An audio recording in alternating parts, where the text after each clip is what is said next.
Only days into their investigation, the NTSB has revealed key questions: the actions of controllers, the lack of an electronic warning that the fire truck had entered the runway, and the captain taking control of the plane just before the collision. But investigators are also cautioning against jumping to early conclusions. Now, the sequence of events began when a United Airlines plane on the ground reported a strange odor on board. That prompted an emergency response. Air Canada Flight 8646 was just about to land. Pilots Antoine Forêt and Mackenzie Gunther were killed. I want to take you now through the final 10 seconds just before the collision with the fire truck. Let's look at that timeline that begins just 10 seconds before, as the flight is only 10 feet off the ground. That call out is heard. At 9 seconds, the fire truck is ordered to stop 10 times by the tower. 8 seconds to the collision. The landing gear touches down on the runway. Then at the 6-second mark, this is key, the first officer is the one flying the plane. He transfers control to the captain. 4 seconds, an order for the fire truck to stop again. It is at the 0 mark that the cockpit audio stops recording. The collision has taken place. The aircraft, at least the front, completely destroyed. We know aviation disasters are nearly always the result of multiple overlapping failure.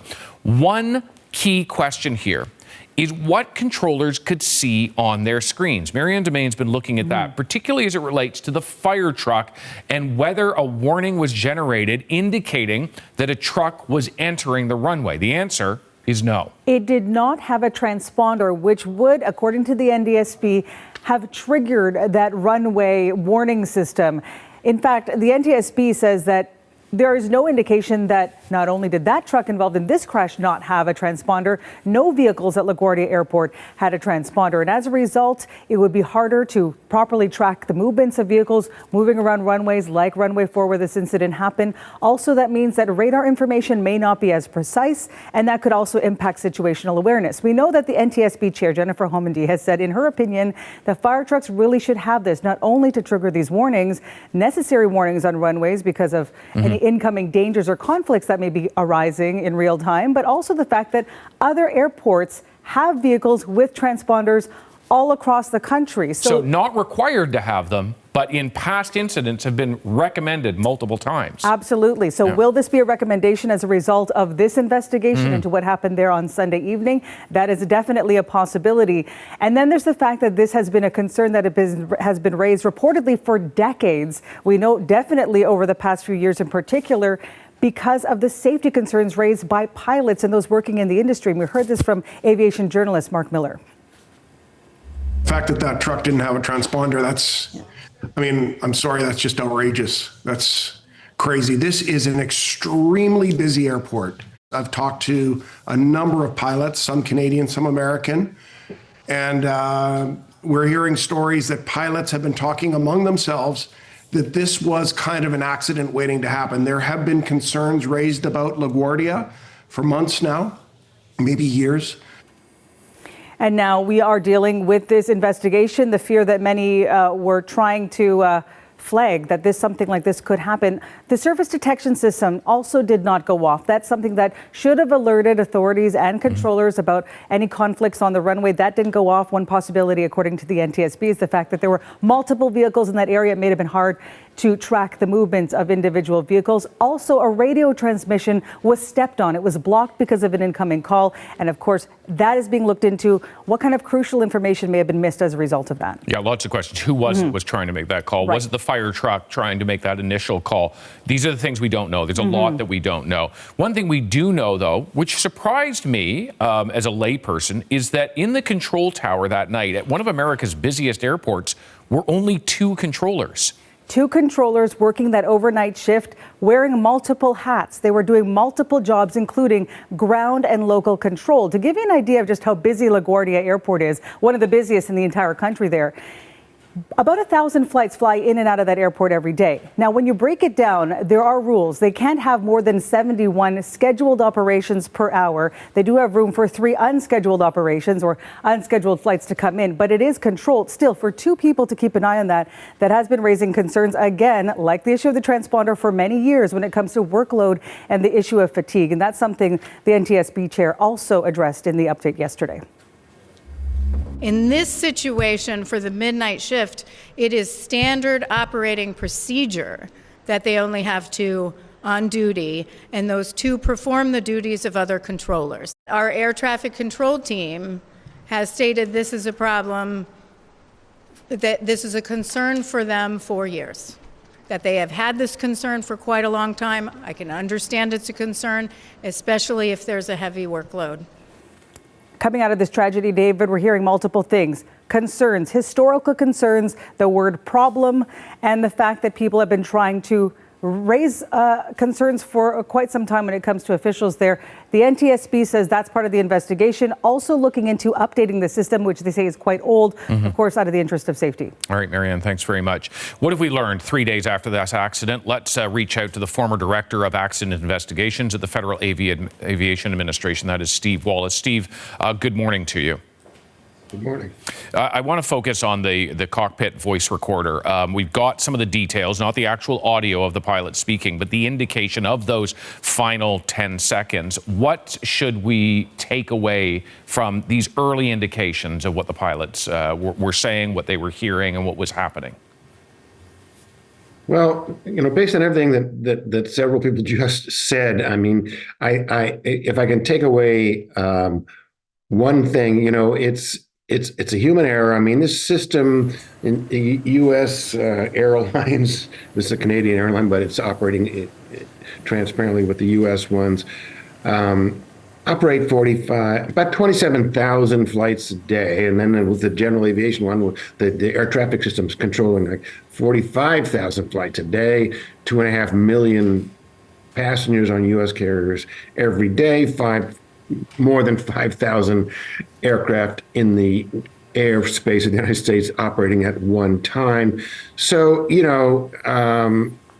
if there's one major takeaway, I've looked at this over the last 2 days, it's I think that a permanent improvement in the overall safety system is going to involve greater reliance on automation. Get the human out of the loop. Humans have to make so many decisions. Things like you talked about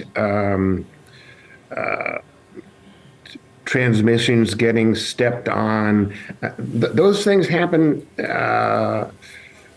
every day, yeah. and so they happen. Every pilot experiences that. So that's just kind of the human beings talking, over radios. There are just those limitations that I think you have to try to eliminate. Have some fully automated. I mean, there's a partially automated system. It said that the ASDI was suppressed. I'm not quite sure. Well, sometimes they have to suppress the ASDI because you get so many airplanes in a close proximity that it just becomes an uncontrollable clutter of warnings. So. Steve, I do want to ask you one thing on the timeline here. So we see that touchdown occurs at 8 seconds prior to the collision.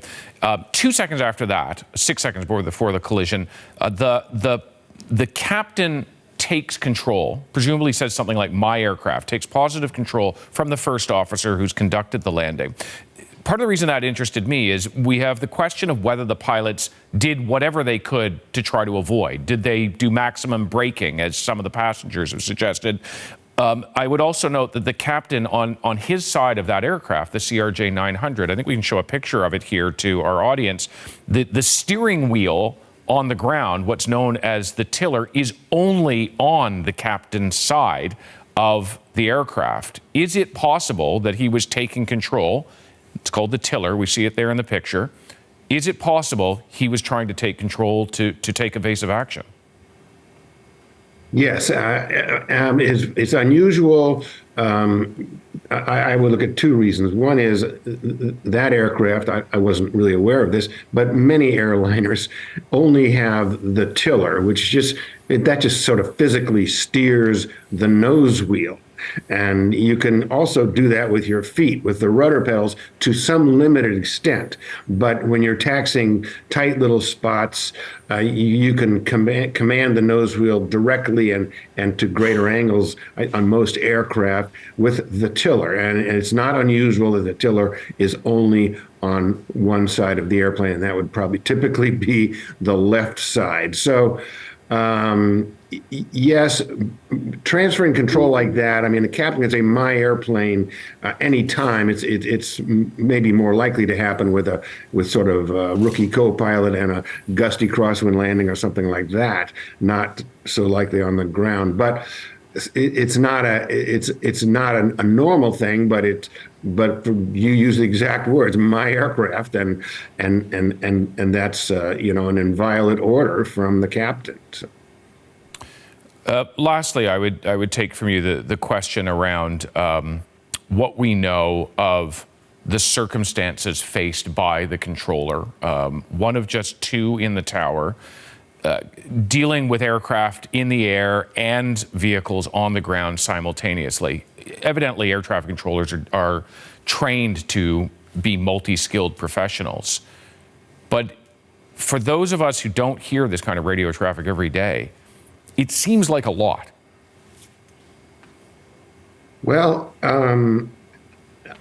I would say those are all good points, and of course, this investigation will involve a thorough review of all those staffing-related issues. But you can't just assume that more is better.